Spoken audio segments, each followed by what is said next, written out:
청년부 모임을 하면서 여러 가지 신앙적인 질문들과 주제들을 나누고 있습니다. 그래서 각 주제에 대한 서로의 생각도 나누고, 또 성경에서 하나님께서는 우리에게 어떻게 말씀하여 주시는지 함께 이야기를 나누는데, 청년 모임을 갖는 가운데 이러한 질문이 하나 있었습니다. 그 질문은 그냥 바로 천국 가게 해주시면 좋을 텐데 굳이 왜 이 세상과 천국을 따로 만드셨을까요? 라는 질문이었습니다. 여러분들은 이 질문에 대해서 어떻게 생각하시나요? 이 질문을 답하기 전에 먼저 이 질문에 담긴 전제를 생각해 보면 다음과 같은 전제가 깔려져 있음을 알 수가 있습니다. 그것은 천국은 세상과 구분된 곳으로 죽어서 가는 곳, 장차 미래에 가는 곳이라는 전제입니다. 이것은 결코 틀린 말은 아닙니다. 하지만 이는 하나님의 나라의 그 의미를 축소한 것입니다. 거리를 오가는 사람들을 이제 노방 전도할 때에 짧은 시간에 복음을 전해야 하기 때문에 예수 천국 불신 지옥이라는 짧은 메시지를 외치며 복음을 전파하며 전도를 합니다. 예수 천국 불신 지옥, 이 말처럼 예수님을 믿으면 죽어서도 천국 가고 예수님을 믿지 않으면 죽어서 지옥 간다라고 말하면서 예수 믿고 천국 가세요 라고 이렇게 전하면서 어느샌가 천국은 죽음 이후에 가는 곳, 세상과 동떨어진 곳이라는 인식이 우리 가운데 막연히 자리 잡고 있기도 합니다. 천국이라는 이 단어를 보면 한자 그대로 하늘천 나라국, 하늘나라라는 뜻입니다. 이 하늘이라는 공간적인 개념 때문에 우리는 땅과 대비되어서 분리된 공간으로 천국을 생각을 하고, 땅에서 하늘로 가야 하는, 고잉해야 하는 그러한 장소처럼 여겨집니다. 그런데 이 천국이란 단어를 유심히 살펴보면 이 천국이란 단어는 성경에 총 37번이 기록되어 있습니다. 그 가운데 한 번이 디모데후서 4장 18절에 기록되어 있고, 나머지 36번이 한 권의 성경에만 기록이 되어 있습니다. 혹시 어느 성경이신지 아시나요? 그것은 바로 마태복음입니다. 이 천국이라는 단어가 성경에 여기저기 많이 쓰여질 것 같은데 찾아보면 천국이라는 단어는 마태복음에만 36번 기록되어 있습니다.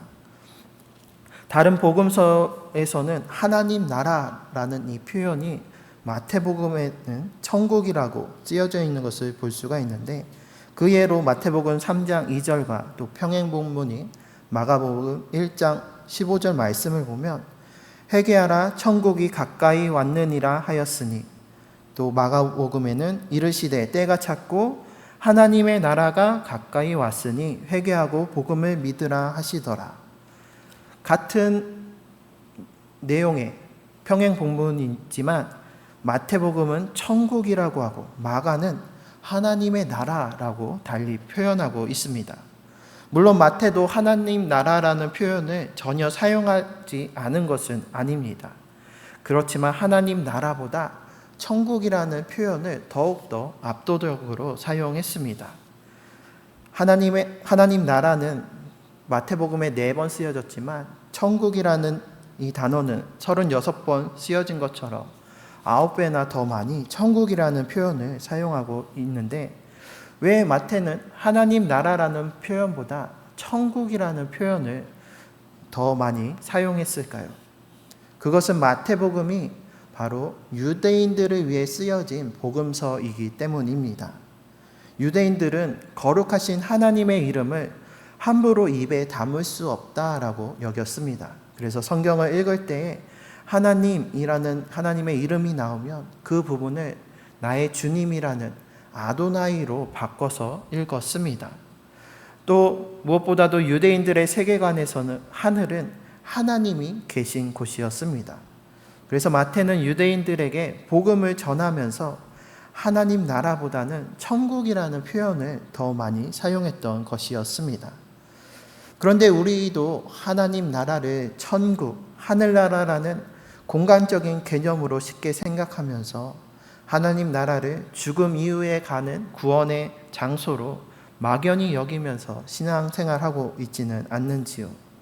물론 천국은 우리가 가야 할, 고행해야 할 하나님 나라로서 그 공간적인 의미와 또 개인적인 종말이든 우주적인 종말이든 장차 우리가 죽어서 하늘에 계신 하나님과 함께 영생 복락을 누리는 곳의 의미를 가지고 있습니다. 하지만 천국은 우리가 고행해야 할, 가야 할 나라임과 동시에 우리에게로 오고 있는 나라입니다. 회개하라 천국이 가까이 왔느니라. 또 이르시되 때가 찼고 하나님 나라가 가까이 왔으니 회개하고 복음을 믿으라 라는 이 말씀처럼 천국, 하나님 나라는 이 땅 가운데서 우리가 살다가 가야 할 나라일 뿐만이 아니라 동시에 우리 안에, 우리 가운데 가까이 다가오고 있는 나라입니다. 우리가 말하는 천국은 하늘 나라만이 아니라 하나님의 나라입니다. 하늘과 땅을 포함한 이생과 내세의 삶을 포함한 하나님께서 다스리시는 나라가 바로 하나님 나라입니다. 국가의 3요소를 이야기할 때 보통 주권, 국민, 영토 이 세 가지를 이야기합니다. 이 세 가지 중 어느 것 하나라도 빠지면 국가라 할 수 없다라는 말입니다. 물론 영토도 중요하고 국민도 중요하지만 이 가운데 가장 중요한 것은 바로 주권입니다. 한 국가가 그 국가일 수 있는 것은, 나라가 나라 될 수 있는 것은 바로 주권에 달려 있습니다. 어제는 8월 15일로 광복 78주년이 되는 광복절이었습니다. 빛 광해 회복할 복, 빛을 회복했다라는 것으로 일제강점기라는 그 어두운 현실 속에서 빼앗긴 주권을 다시 찾아온 날이 바로 광복절입니다. 광복절에 우리나라가 회복한 것은 바로 주권이었습니다. 일제강점기 때에 많은 조선인들이 강제징용당하고 해외로 이주하기도 하였지만 여전히 우리 민족이 살아가고 있었습니다. 또 일본 제국이 많은 토지를 불법으로 탈취하고 곡식과 자원을 수탈해 갔지만 여전히 이 땅은 한반도였습니다. 국민과 영토가 있었지만 그럼에도 우리나라로 지내지 못하고 일제의 식민지로 지내게 됨은 바로 주권을 잃었기 때문이었습니다. 주권이란 주인주, 권리권으로 주인의 권리라는 뜻입니다. 이는 국가에 있어서는 국가 의사를 최종적으로 그리고 전반적으로 결정하는 최고 권력을 의미합니다. 주권을 잃은 나라는 그렇기 때문에 모든 것을 잃을 수밖에 없습니다. 1910년 경술국치로 외교권과 사법권뿐만이 아니라 나라의 모든 국권을 빼앗기게 되면서 우리나라는 모든 것을 잃을 수밖에 없었습니다. 일제의 탄압과 박해, 수탈과 억압 속에서도 아무런 저항할 수 없는 모든 것을 잃은, 나라 잃은 백성이 되었습니다. 하지만 8.15 강복을 통해 잃어버린 주권을 다시 찾고 이 나라, 이 민족이 대한민국이라는 그 나라를 다시 회복할 수 있었던 것입니다. 이처럼 국가, 나라의 성립에 있어서 가장 중요한 것이 바로 주권입니다. 하나님 나라도 마찬가지입니다. 하나님 나라는 바로 하나님께서 주인 되시는 나라입니다. 하나님께서 다스리시고 모든 것을 결정하시는 그 주권이 하나님께 있는 나라, 하나님이 통치하시고 다스리시는 나라가 바로 하나님 나라입니다. 우리 하나님께서는 무소부재하신 하나님이십니다. 그래서 하늘 끝이라도 바다 끝이라도 어디에나 계시는, 공간을 초월하시는 하나님이십니다. 또한 처음과 나중 알파와 오메가 되셔서 시간을 초월하시는 하나님이십니다. 그러므로 하나님 나라는 하늘에 있다, 땅에 있다 할 수 없고 또 과거에 있다, 미래에 있다 할 수 있는 곳이 아닙니다. 언제 어디서나 함께 하시는 임마누엘 하나님께서 다스리시는 곳, 그 어디나 그 언제나 모든 곳이 하나님 나라입니다. 그러나 그 하나님의 통치 안에 있지 아니한다면 결코 하나님 나라의 그 은혜와 축복을 누릴 수 없으며 하나님 나라의 백성으로 살아갈 수 없습니다. 오늘 본문에서 예수님께서는 하나님 나라에 대해 묻는 바리새인들에게 다음과 같이 말씀하셨습니다. 바리새인들이 하나님의 나라가 어느 때에 임하니까 묻거늘 예수께서 대답하여 이르시되 하나님의 나라는 볼 수 있게 임하는 것이 아니요 또 여기 있다 저기 있다고도 못하리니 하나님의 나라는 너희 안에 있느니라. 바리새인들은 하나님 나라가 어느 때에 임하는지 그 시기, 그 시간에 대해서 질문하였습니다. 하지만 돌아온 예수님의 대답은 언제 어느 때에 대한 말씀이 아니었습니다. 여기 있다 저기 있다고도 못하리니 하나님 나라는 너희 안에 있느니라 라는 공간적인 하나님 나라에 대해서 대답하여 주고 계십니다. 이것은 엉뚱한 답변처럼 보이지만 예수님께서 그들의 마음속에 있었던 실질적인 하나님 나라에 대한 근본적인 답변을 주신 것입니다.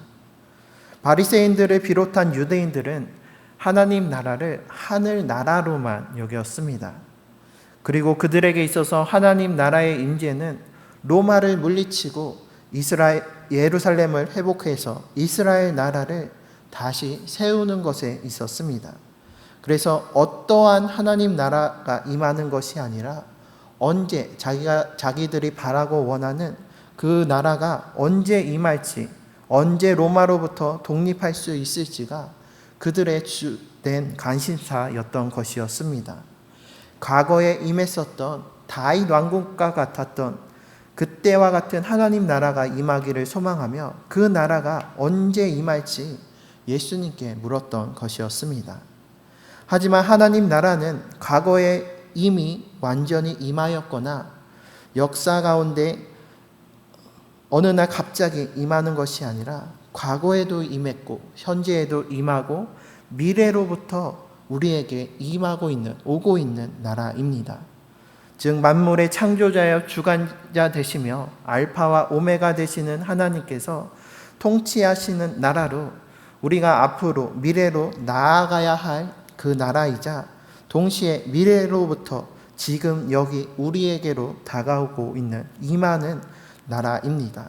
시간과 공간을 초월하신 하나님께서 통치자 되시며 그 하나님께서 다스리심을 받는다면 언제 어디나 하나님 나라입니다.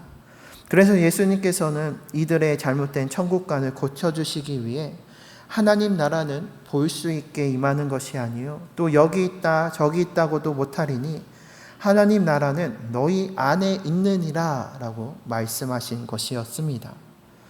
하나님 나라는 너희 안에 있느니라, 이 말씀은 두 가지로 해석할 수 있습니다.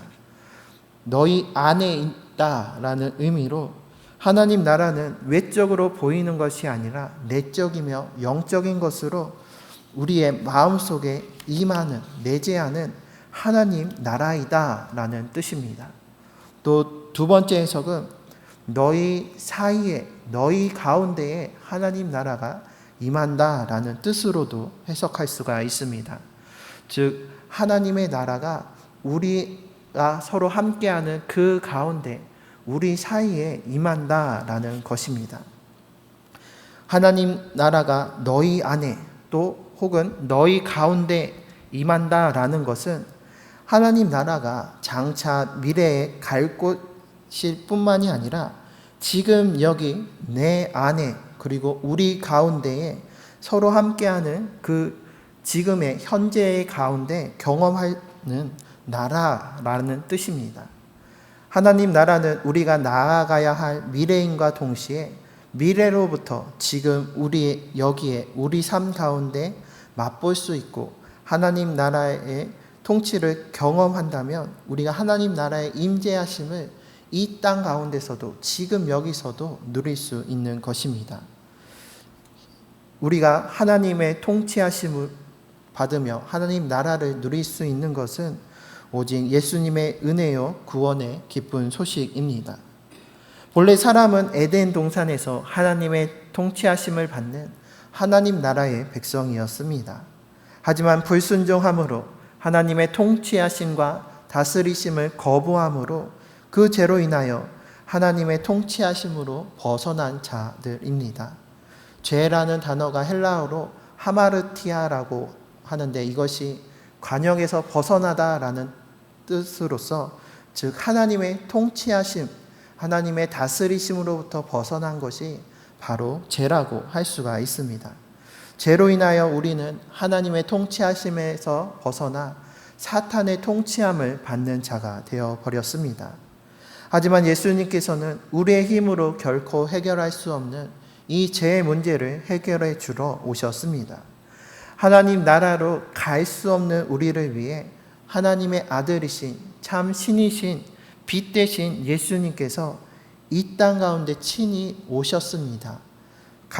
하나님 나라로 고인 갈 수 없는 우리를 위해 하나님의 아들이신 예수님께서 친히 커밍 우리 가운데 오신 것이었습니다. 그리고 회개하고 천국이 가까이 왔다라고 말씀하시면서 우리가 하나님 나라로 갈 수 있는 길이 되어 주셨습니다. 죄의 종된 우리를, 죄의 통치를 받는 우리를 구원하시기 위해 예수님께서 그 죄의 값을, 그 핏값을 대신 치르시고 우리를 사셨습니다. 그로 인해 이제 우리는 하나님의 통치하심을 받는 주님의 백성이 되었습니다. 그러므로 찬송가 495장의 고백처럼 주 예수와 동행하니 그 어디나 하늘나라라고 우리가 찬양하며 고백할 수 있게 되었습니다. 그러므로 회개함으로 내 안에, 우리의 심령 안에 하나님 나라가 임하는 주님의 백성이 되시길 바랍니다. 고린도전서 3장 16절에서 바울은 이렇게 이야기합니다.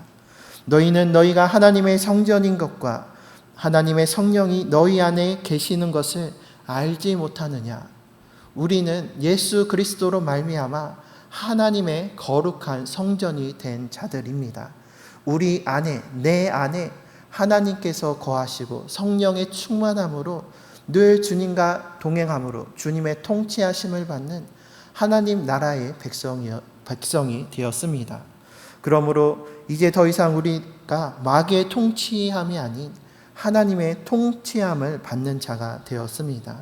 이 사실을 기억하면서 예수님을 믿음으로 오직 예수님의 그 구원의 보혈을 의지함으로 우리의 마음 안에 우리의 심령 안에 주님을 모시며 날마다 주님의 다스리심을 받음으로써 이 땅 가운데서 하나님 나라를 경험하는 우리 모두가 되시기를 주님의 이름으로 축복합니다.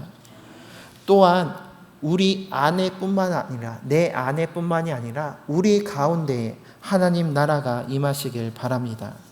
마태복음 18장에서 예수님께서 말씀하시기를 진실로 다시 너희에게 이르노니 너희 중에 두 사람이 땅에서 합심하여 무엇이든지 구하면 하늘에 계신 내 아버지께서 그들을 위하여 이루게 하시리라. 두세 사람이 내 이름으로 모인 곳에는 나도 그들 중에 있느니라 라고 말씀하십니다. 오늘 하나님 나라가 너희 안에 곧 너희 가운데 너희 사이에 있다라고 말씀하신 것과 같이 우리가 주님의 이름으로 예수님의 이름으로 모인 곳에 주님께서 그들 가운데 내가 함께 하시겠다라고 말씀하시고 약속하셨습니다. 그래서 우리가 서로 함께 함으로 땅에서 합심하여 무엇이든지 구하면 하늘에 계신 아버지께서 하나님께서 우리를 위하여 그 모든 것을 이루어 주사 우리가 이 세상을 살아가면서도 하나님 나라의 그 임재하심을 경험할 수 있도록 도와주시겠다라고 말씀하셨습니다. 이 세상을 제약된 세상을 우리는 살아가고 있습니다. 그래서 이 세상의 수많은 죄의 유혹과 시험들이 날마다 우리를 위협하고 있고 또 세상의 탐심과 욕심이 우리를 유혹하고 세상의 많은 환난과 고난들이 우리의 삶 가운데 있습니다. 하지만 우리가 주님의 이름으로 함께 모여서 합심하여 구한다면 하나님께서 우리의 그 기도를 예수님을 통해 들어주시고 우리의 모든 것을 더하여 주신다고, 이루어 주신다고. 그래서 이 세상 가운데서도 우리는 주님의 통치하심으로 주님의 은혜로 말미암아 그 고난과 어려움 속에서도 주님께서 주시는 평강과 위로함을 누릴 수 있는 것입니다.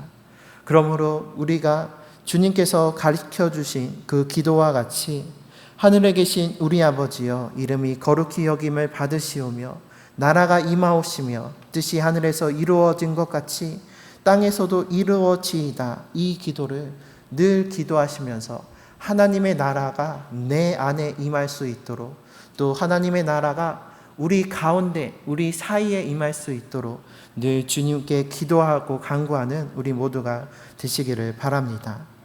육체를 가진 자로서 이 세상을 살아가지만 이 세상 가운데 하나님의 뜻이 이루어지는 삶, 하나님이 다스리는 삶을 살아간다면 그것이 바로 천국의 삶이요 하나님 나라가 이 땅 가운데 이루어지는 삶입니다. 우리가 하나님 나라로 가야 하는 고잉의 삶을 살아가면서 또한 동시에 우리에게 다가와 주시고 임하여 주시는 그 하나님 나라를 맛보며 누리면서 이 세상 가운데 하나님 나라의 백성으로서 살아가면서 하나님 나라의 백성의 그 특권을 누리며 하나님 나라의 주권으로 살아가면서 이 세상을 이기고 또 세상 가운데 하나님 나라를 증거하면서 다 같이 장차 임하는 그 하나님 나라로 우리에게 다가오시는 그 하나님 나라로 또한 담대히 나아가는 우리 모두가 되시기를 주님의 이름으로 축원합니다.